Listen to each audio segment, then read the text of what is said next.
I'm here with Morag Barrett and Linda Sharkey, authors of a great new book, The Future-Proof Workplace.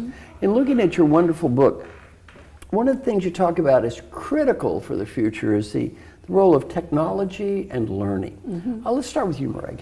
If you can just spend a couple of minutes and give me an overview of why is technology and learning going to be so important in the future and how? So I think ironically the industry of learning is perhaps the least prepared to face the challenges of the 21st century workplace. I was reading a headline recently that stated, in the age of robotics, we are teaching our children to be redundant. And I think whether we're in primary education or whether we're still adapting our career, lifelong learning is going to be important. Yes. But if we look at the industry of learning, little has changed in a millennia. It's 18 years from entering kindergarten to graduating with a master's if you choose to go that far. And yet the oft quoted Moore's law is 18 months for computing power to double. It's the proverbial hare to the tortoise. Things need to change. And there's disruption afoot. We have Khan Academy, Udacity, lynda.com.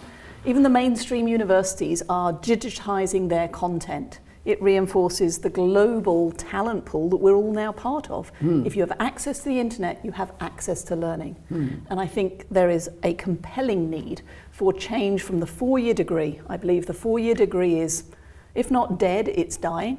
And the irony of sending 3 teenage boys to university is not lost on me. But I do believe the 4-year degree is dead and that we're moving towards nano degrees, bite-sized learning, just in time learning. That's fantastic. You know, one of my great friends is Elliot Macy. Elliot is one of the world's authorities on technology and learning, and I think he would agree with everything you just said because it is so relevant for the future.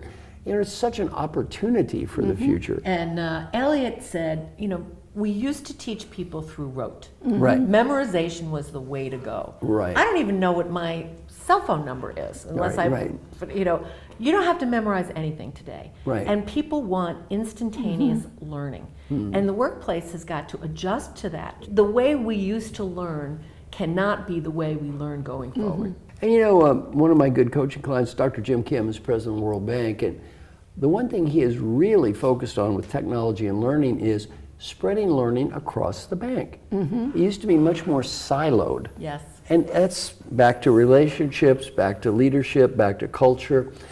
Really consistent with everything in your book. It used to be very much more siloed. His whole focus now is let's help each other learn. Rather than having really these quasi-contests or my group is better than your group, we're all part of the same organization here. Yes. Let's help each other learn and let's use technology to facilitate learning. So I think both Elliot and Jim would be great fans of everything you're saying in the book. And again, thank you for fantastic ideas. Thank you. Thank you.